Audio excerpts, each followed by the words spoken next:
So Liverpool keep up the really good recent form by beating Nottingham Forest 3-0 here at Anfield today. They're in a run of kind of really kind fixtures at the moment, and you feel like they really do have to make the most of it and get as many wins as they can out of this period before they go into that international break. And then of course it is Manchester City away after that, so they really do need to get the wins on board, and I thought they were so incredibly convincing today in doing that. I think, you know, it's easy to forget that last season, as they struggled so much in all competitions really, that when they played Nottingham Forest twice, it was a 1-0 defeat away from home, and also they only scraped a 3-2 win here where they were pretty unconvincing, to be honest. So you could really see the difference in the fact that Liverpool just dominated this from start to finish today. They didn't look troubled at all. The statistics really back that up. 73% possession, 21 shots, and I think Nottingham Forest only managed 1 shot on target across the whole game. So that shows you really how much Liverpool were in complete control of this game from start to finish, and just how, you know, they really are back to the best this season and looking really, really dominant, and that bodes well in terms of not just challenging for the top 4 but also maybe even a title challenge this season. We'll have to see how things pan out on that front. Now, go through the performances and talk about how I thought Liverpool players played today. I'll start with the goalkeeper. Really, to be honest, Alisson couldn't have had an easier day than he had today. Just the 1 shot on target, as I mentioned, for Nottingham Forest, so he really wasn't busy. The biggest contributions he had to make was with the ball at his feet, but didn't even see a lot of that really, with Liverpool constantly being on the attack, so he won't have many easier afternoons than this. Moving into the defence, Trent Alexander-Arnold, I thought not as influential on the creative side of things today as we have seen in some recent games. He does tend to get fewer assists, doesn't he, in that midfield role where he sort of walks into midfield. It's more about being able to orchestrate the play from deep and move players around, and I thought he did that really well. But he also, I thought he quite liked how he defended well as well. I thought, when there were any opportunities for Nottingham Forest to break down his side, he tended to control that really well. So not a huge performance from him in terms of how influential he was, but I thought, a really solid performance, and he is playing well at the moment, even if he's not putting up the creative numbers that he used to really when he was in that sort of natural normal full-back role and just bombing up down the wing. Now, elsewhere in the defence, Konate comes back in. I will say to you, there was a guy who comes fastest actually to read the team sheet before the match, one of the fans, and described Konate as a liability,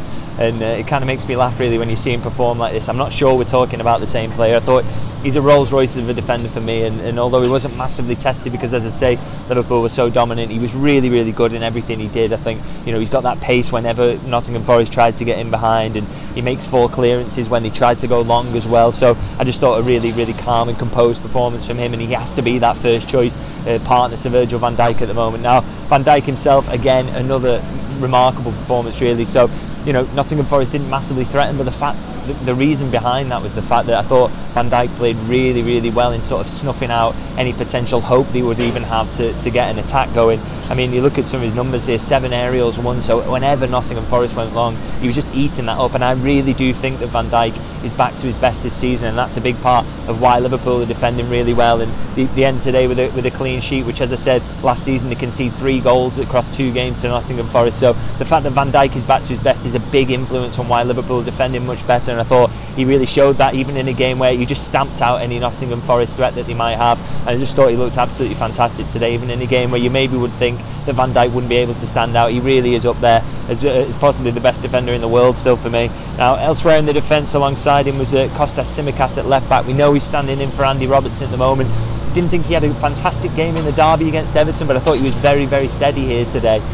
Liverpool weren't as reliant on him creatively as they maybe were in that Everton game. A lot of the time, the Everton game, the ball was getting funneled out to him, and he sort of struggled to create, which is why Liverpool ended up moving Luis Diaz to left back in that game. But here, there was less onus on him creatively, and he could just go about his job, sort of being a normal left back and putting in a really steady performance. And I thought he did that quite well. He ends the game with 4 tackles, which I think shows he was really combative in that sense. 93.4% passing accuracy, and that's pretty impressive actually for a player who does try things. He does fire passes in between the lines and tries to get Liverpool attacking. So, as I say, a really steady performance from him, and that's what you want to see while Andy Robertson's out. You just want to see Tsimikas. He doesn't have to be the star of the show, he just has to be a steady presence there at left back. Now, into midfield, Alexis McAllister, I thought again, because it was a game that Liverpool dominated possession, you see less of his weaknesses in that defensive midfield role. He didn't have to do a lot of sweeping up defensively, and so we just saw real opportunities for him to get on the ball and really pass it around. And I just think he's got such range and creativity in that role. It almost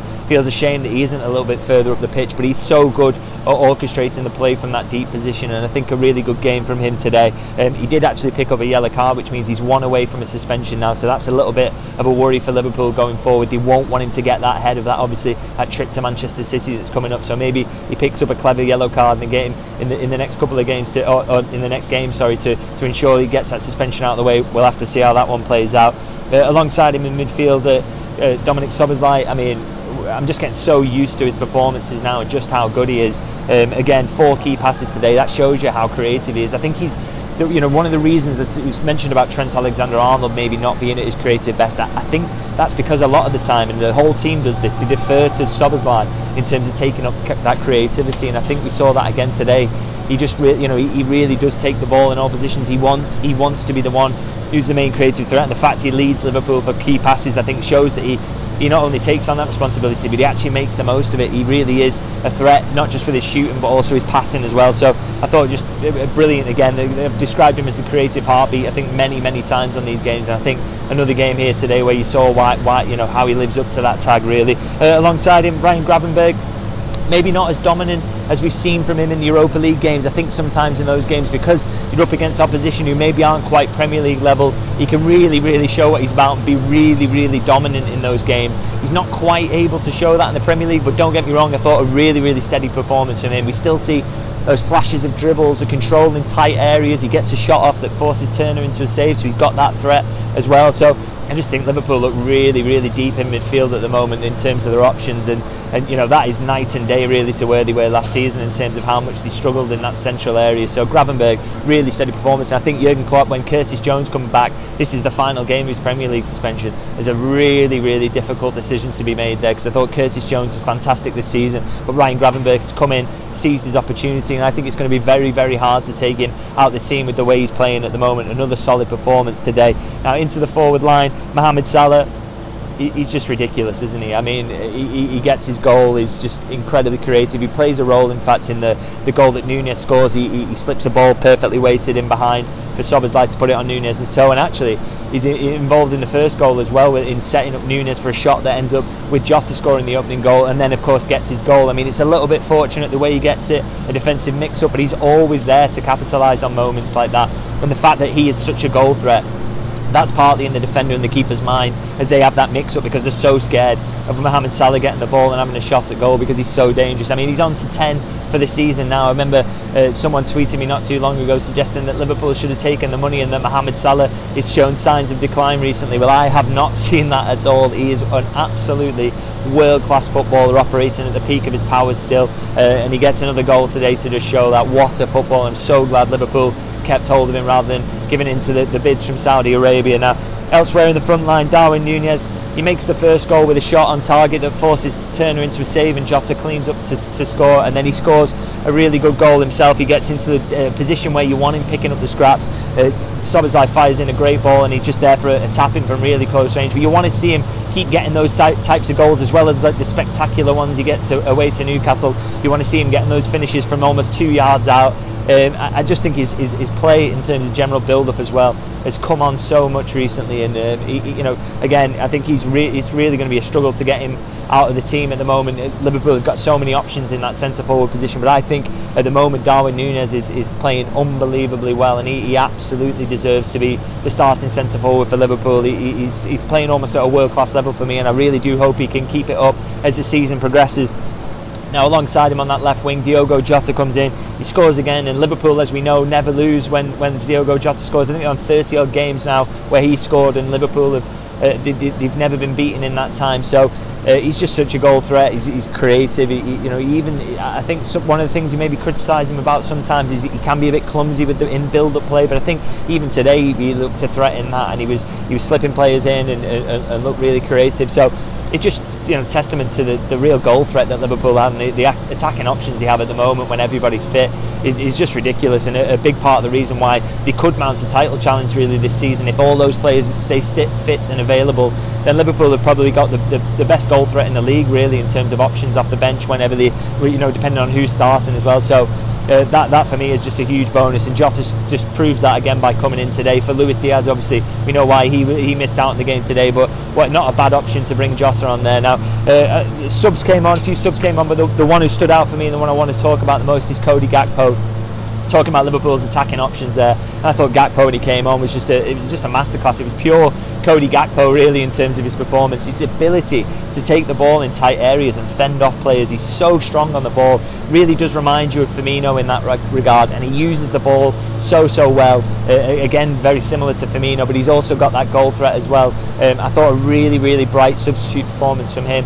It's a shame he got that injury because he was the starting centre forward at the time, and we'll have to see how that battle with Núñez goes on. But he's also, he's going to be an option on the left, off the left wing as well, because that's the position he played today when he came on. Núñez staying in the central position, so that you've got that versatility across all those forwards that Liverpool have got, and that is really helpful. Gives the manager a bit of a headache, but it's sure that he's absolutely pleased to have, because Liverpool, as I say, unbelievable goal threat, unbelievable attacking options, and that is a big reason why they're going to be right up there this season. Now, that's the end of my sort of ratings and discussion on how I thought the players played today.